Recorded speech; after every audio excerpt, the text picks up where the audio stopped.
A Pan-African revolution is erupting, and at the heart of this upheaval is Burkina Faso's revolutionary leader, Captain Ibrahim Traoré, a 37-year-old military captain who has become the embodiment of African resistance, dignity, and self-determination. On Wednesday, April 30th, 2025, thousands of Africans, from Burkina Faso to Ghana, Liberia to beyond, poured into the streets, their voices united under the defiant cry of "Hands off the AES" and "Long live Captain Traoré." These protests, sparked by a foiled coup attempt allegedly orchestrated from Ivory Coast and inflammatory remarks by US AFRICOM Commander General Michael Langley, have not only rallied Burkinabe but ignited a pan-Africanist fervor that has left African leaders trembling, embarrassed, and exposed. For the first time in modern history, citizens of one African nation are taking to the streets to defend the leader of another, while their own presidents languish in the shadows of public disdain. This is no ordinary moment. It's a revolution of consciousness, and Traoré is its torchbearer. In Ouagadougou, Burkina Faso's capital, the Place de la Révolution was transformed into a sea of defiance as thousands rallied in support of Captain Traoré and his military junta. The demonstrations were a direct response to a major plot uncovered on April 21, 2025, which Burkina Faso's military authorities claimed was orchestrated from neighbouring Ivory Coast to overthrow Traoré and sow total chaos. Adding fuel to the fire, General Michael Langley's April 3 testimony before the US Senate, where he accused Traoré of misusing Burkina Faso's gold reserves for personal gain, was perceived as a blatant imperialist attack. Protesters in Ouagadougou waved Burkina Faso and Russian flags, a nod to Traoré's pivot toward non-Western alliances, and brandished banners denouncing Langley, some scrawling "slave" across his image in bold red ink. "Long live Captain Traoré," they chanted, their voices echoing a resolute rejection of foreign interference. But what makes this moment historic is its continental and global reach. In Monrovia, Liberia, citizens defied their government to stage a peaceful African march for freedom under the banner of solidarity with Traoré. On Wednesday, a group of Liberian protesters marched to the Ivorian embassy, their placards blazing with anti-imperialist slogans. They accused Ivory Coast and the United States of colluding to destabilize Burkina Faso, demanding that both nations desist from meddling in the internal governance of Burkina Faso. Their statement was unequivocal. The people of Burkina Faso deserve peace. President Traoré is delivering meaningful development and must be allowed to continue serving his people. The protesters attempted to deliver petitions to other diplomatic missions but were halted by Liberia's national police, who cited a lack of protest permits. In a chilling escalation, Liberian authorities arrested some demonstrators and issued threats, signaling the depth of unease Traoré's influence is causing among African elites. In Accra, Ghana, the Socialist Movement of Ghana led a solidarity rally, declaring Traoré a symbol of African dignity and resistance. Ghanaians too joined the chorus of "Hands off the AES," a reference to the Alliance of Sahel States, AES, the revolutionary confederation of Burkina Faso, Mali and Niger that has become a bulwark against neo-colonialism. Remarkably, citizens from across Africa, including those from countries as far afield as South Africa and Nigeria, either travelled to Ouagadougou or organised parallel protests in their own capitals. Sekou Ansamariam Dukali, a Liberian protester who journeyed to Burkina Faso, captured the sentiment perfectly. "I came to Ouagadougou today to participate in this demonstration in support of Captain Ibrahim Traoré, because he represents hope for Africa, hope for black people, hope for all freedom fighters around the globe." Even beyond Africa, diaspora communities and anti-imperialist activists in Europe and the Americas took to the streets, amplifying Traoré's message of sovereignty. To understand why Captain Ibrahim Traoré has ignited such unprecedented support, we must first examine the man and his mission. Since seizing power in a September 2022 coup, the second that year, Traoré has positioned himself as a modern-day Thomas Sankara, Burkina Faso's revolutionary icon, often dubbed Africa's Che Guevara. At just 34 when he took power, Traoré promised to restore security, dignity and prosperity to a nation ravaged by jihadist insurgencies and neo-colonial exploitation. Unlike many African leaders who pay lip service to progress while cozying up to Western powers, Traoré has walked the talk with audacious people-centered policies. Under his leadership, Burkina Faso has expelled French military forces, terminated exploitative mining agreements, and rejected the CFA franc, a colonial-era currency that shackles West African economies to France. Traoré has redirected national wealth toward grassroots development, investing in education, healthcare, and food security despite crippling illegal sanctions from Western powers.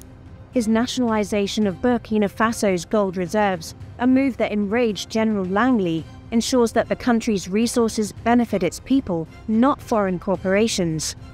"We will mine our gold ourselves, not for France, not for the West, but for our people," Traoré declared, a statement that has become a rallying cry across the continent. Traoré's defiance of imperialism is matched by his commitment to regional unity. As a key architect of the AES, he has forged a confederation with Mali and Niger, all of which have expelled French troops and prioritized African solutions to African problems. This alliance, formalized on July 6, 2024, represents a radical departure from the Western-dominated economic community of West African states, ECOWAS, which Traoré has accused of serving imperialist interests. His vision of a new Africa, free from imperialism and neo-colonialism, resonates deeply with a generation of Africans disillusioned by leaders who prioritize foreign approval over domestic progress. But it's not just policy that endears Traoré to the masses. It's his authenticity. A shy schoolboy turned counter-terrorism captain, Traoré is a man of the people, often seen in military fatigues rather than the opulent suits favored by Africa's political elite. His speeches are direct, unfiltered, and laced with the truths that pierce the veil of neo-colonial deceit. This continent has suffered and continues to suffer from the fire of the imperialists, he declared at the AES summit in Niamey, Niger, on July 6, 2024. Such words are not mere rhetoric, they are a call to action, galvanizing Africans to reclaim their destiny. The outpouring of support for Traoré has cast a harsh spotlight on African leaders, many of whom are now grappling with embarrassment and fear. The sight of their own citizens marching for a foreign leader, while ignoring or openly criticizing their own presidents, is a public relations disaster and a stark indictment of their failures. In Liberia, President Joseph Boakai's administration was caught flat-footed as citizens rallied for Traoré, only to face arrests and threats for expressing solidarity. The heavy-handed response betrays a deeper anxiety. If Liberians are willing to risk their freedom for a Burkinabe leader, what does that say about their faith in Boakai's government? In Ivory Coast, President Alassane Ouattara faces accusations of being a dedicated US-EU-NATO collaborator, with protesters in Monrovia and Ouagadougou alleging that his government is a staging ground for plots against Traoré. These claims, echoed by Burkina Faso's military authorities, have intensified tensions between the two nations, with Traoré himself accusing Ivory Coast of harboring destabilizers. The protests outside the Ivorian embassy in Monrovia were a humiliating blow to Ouattara, exposing his vulnerability to public dissent and undermining his regional influence. Across the continent, leaders like Nigeria's Bola Tinubu and Kenya's William Ruto are watching with trepidation. Their citizens' participation in pro-Traoré protests signals a growing rejection of the status quo. Governments that rely on IMF loans, Western military bases, and extractive industries to prop up their regimes. As one Ghanaian protester put it, "Our leaders borrow billions from the West, but what do we see? Inflation, unemployment, and excuses." Traoré is building schools and hospitals with Burkina Faso's own gold. Why can't our president do the same? This sentiment, echoed in ex-posts and street demonstrations, underscores the shame of leaders who have failed to inspire or deliver. Traoré's rise exposes a painful truth. African leaders are not getting this support because they have not earned it. Many have presided over economies that enrich foreign corporations while impoverishing their people. They sign military pacts with France and the US, allowing foreign troops to operate on African soil, while jihadist insurgencies fester. They cling to power through rigged elections or constitutional manipulation, alienating their youth who see no future under their rule. In contrast, Traoré's Burkina Faso, though not without challenges, is a beacon of hope, a nation daring to chart its own path despite immense external pressure. Captain Traoré's greatest weapon is his willingness to speak truths that African leaders would rather bury. He has called out the hypocrisy of Western powers and their African proxies with a clarity that resonates far beyond Burkina Faso. If you want to break with these imperialist forces, it's simple. We must denounce the agreements, he urged in January 2025, slamming French President Emmanuel Macron's claim that African leaders should thank Paris for its military presence. Traoré's retort that Macron was insulting all Africans electrified the continent, exposing the condescension of former colonial powers and the complicity of African leaders who uphold such arrangements. Traoré has also challenged the narrative of African dependency, rejecting the idea that the continent needs Western aid or intervention to thrive. We have proof. Tracks have been laid. Soldiers are equipped, he said in July 2024, accusing France, Benin and Ivory Coast of orchestrating destabilization efforts against Burkina Faso. By naming names and presenting evidence, Traoré has forced African leaders to confront their role in perpetuating neo-colonial networks. His accusations against Ivory Coast in particular have strained diplomatic ties but emboldened activists who see Ouattara as a pawn of Western interests. Perhaps most damning is Traoré's critique of African leaders' failure to unite. At the AES summit, he spoke of a continent suffering from the fire of the imperialists and called for a confederation that prioritizes African sovereignty over Western appeasement. This vision directly challenges ECOWAS, which many view as a tool of French and American influence. By forging the AES with Mali and Niger, Traoré has shown that African unity is possible without Western oversight, a prospect that terrifies leaders who rely on external validation to maintain power. The protests supporting Traoré have instilled fear in African leaders for several reasons. First, they highlight a growing Pan-Africanist consciousness that transcends national borders. The fact that Ghanaians, Liberians and others are rallying for a Burkinabe leader suggests that loyalty is shifting from individual governments to a broader vision of African liberation. This is a nightmare scenario for presidents who depend on nationalist rhetoric or ethnic divisions to maintain control. Second, Traoré's popularity exposes the fragility of their own legitimacy. When Liberians risk arrest to protest outside the Ivorian embassy, or when Ghanaians chant Traoré's name while ignoring Akufo-Addo, it sends a clear message. The social contract between African leaders and their people is broken. The arrests in Liberia in particular reveal a desperate attempt to suppress this awakening, but such measures only fuel public resentment. As one ex-post warned, the CIA warns that leaders like Captain Ibrahim Traoré could influence African leaders and Africa may become a superpower in under 15 years. This fear of a Traoré-inspired domino effect is palpable among elites. Third, Traoré's defiance of Western powers raises the stakes for African leaders who collaborate with them. His expulsion of French troops and rejection of the CFA front have inspired calls for similar actions in countries like Senegal, Côte d'Ivoire, and Cameroon. Leaders who host Western military bases or sign IMF deals now face increasing scrutiny from their citizens, who see Traoré as proof that another path is possible. The protests, with their anti-imperialist slogans and Russian flags, signal a rejection of the West's grip on Africa, a trend that threatens the political survival of pro-Western regimes. The support for Traoré extends beyond Africa, amplifying his influence and the embarrassment of African leaders. In the African diaspora, particularly in the United States and Europe, activists have organized solidarity rallies, drawing parallels between Traoré's struggle and global fights against imperialism. Social media platforms like X are ablaze with posts hailing Traoré as a revolutionary hero. One user declared, "Everyone with a black skin on earth must stand with Captain Ibrahim Traoré of Burkina Faso," reflecting the global resonance of his message. This international dimension underscores why Traoré's leadership is so threatening. Unlike African leaders who court Western approval at Davos or the UN, Traoré speaks to the grassroots, youth, workers, and the disenfranchised. His alignment with Russia and China, while controversial, is seen as a strategic move to counter Western dominance, not a blind embrace of new masters. Either we agree to fight for our country or we remain slaves forever, Traoré declared in response to US threats, a statement that has gone viral among activists worldwide. As the dust settles from the April 30th protests, one thing is clear: Captain Ibrahim Traoré has changed the game.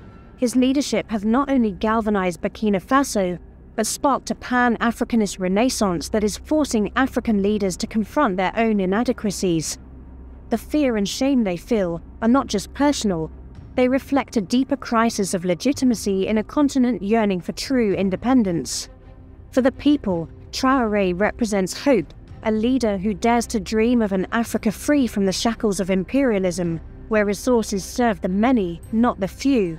For African leaders, he is a mirror reflecting their failures, a reminder that power without purpose is fleeting. As one Burkinabe protester, Harun Sawadogo, warned, if they want to eliminate Captain Traoré, they should eliminate the people first. This is the heart of Traoré's revolution, a movement rooted in the will of the people, unstoppable by arrests, threats, or coups. The protests of April 30th, 2025 are a wake-up call for Africa. They signal a new era where citizens are no longer content with leaders who bow to foreign powers or prioritize personal gain over public welfare. Traoré's truths about imperialism, unity, and self-reliance are reshaping the continent's political landscape, exposing the cowardice of those who cling to the old order. As Africans from Liberia to Ghana, from Ouagadougou to the diaspora, rally behind this young captain, they are not just supporting a man, they are reclaiming their future. And for African leaders watching from their palaces, the message is clear: adapt or be left behind. As I conclude, brothers and sisters of this great continent, please allow me say this: the thunderous protests of April 30th, 2025 have etched Captain Ibrahim Traoré's name into the annals of African history, not as a mere leader, but as a catalyst for a continent-wide awakening. From the vibrant streets of Ouagadougou to the defiant marches in Monrovia and Accra, Africans have spoken with one voice, rallying behind a young Burkinabe captain who embodies their aspirations for dignity, sovereignty, and self-determination. This unprecedented show of solidarity, spanning borders and oceans, has laid bare a stark reality. The old guard of African leadership is teetering on the edge of obsolescence. To survive and thrive, African leaders must shed their egos, embrace Traoré's revolutionary blueprint, and align with the will of their people. The alternative is a future where they are sidelined by a generation that refuses to accept mediocrity. Traoré's meteoric rise offers a masterclass in leadership rooted in courage, authenticity, and service. His bold moves, expelling foreign troops, nationalizing resources, and forging the alliance of Sahel states, demonstrate that African nations can chart their own destinies without bowing to external pressures. His unapologetic rhetoric, calling out neocolonialism and its enablers, has struck a chord with a populace weary of leaders who prioritize foreign alliances over domestic progress. The sight of Liberians risking arrest to defend Burkina Faso's sovereignty, or Ghanaians chanting for a foreign leader, is a clarion call. Africans crave leaders who act decisively, speak truthfully, and deliver tangible results. Traoré's Burkina Faso, with its focus on education, healthcare, and food security despite Western sanctions, is proof that such leadership is not a pipe dream, but a viable path forward. African leaders must recognize that the protests are not just about Traoré, they signal a tectonic shift in public consciousness. The youth, who form the majority of Africa's population, are no longer content with empty promises or recycled colonial frameworks like ECOWAS. They demand leaders who reject exploitative agreements, invest in local economies, and foster continental unity. Traoré's AES, a confederation built on mutual respect and shared goals, is a model that leaders must study and adapt.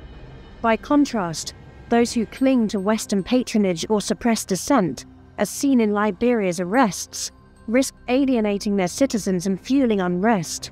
The embarrassment of seeing their people march for a foreign leader should be a wake-up call to prioritize accountability over arrogance. To learn from Traoré, leaders must first humble themselves, acknowledging their shortcomings and engaging with their citizens' aspirations. They must dismantle systems that perpetuate dependency, redirect national wealth to the masses, and champion African solutions to African challenges. This requires courage to defy imperialist pressures and wisdom to build inclusive, transparent governance. The alternative, doubling down on ego-driven politics, will only deepen the chasm between rulers and the ruled, paving the way for more protests, uprisings, or even coups. The dawn of a new Africa is here, illuminated by Traoré's vision and the people's resolve. Leaders who embrace this moment, learning from his example, can steer their nations toward prosperity and pride. Those who refuse, blinded by pride, will find themselves relics of a fading era, overtaken by a continent ready to rise as one. It's okay and I'm going. Change doesn't start me one day.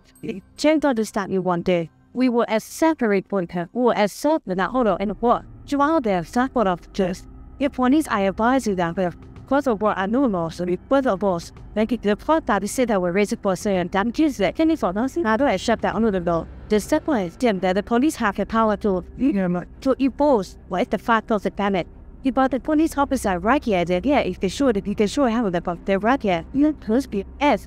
This panic was not even to us soon. If I had a panic, one of those like this, let's say any critical, anything that put one of the constitution of that, they tell me that raising was a because I know if people myself were raising any concern or I don't know how I feel movement were not obstructing anyone. They were free blood attractive.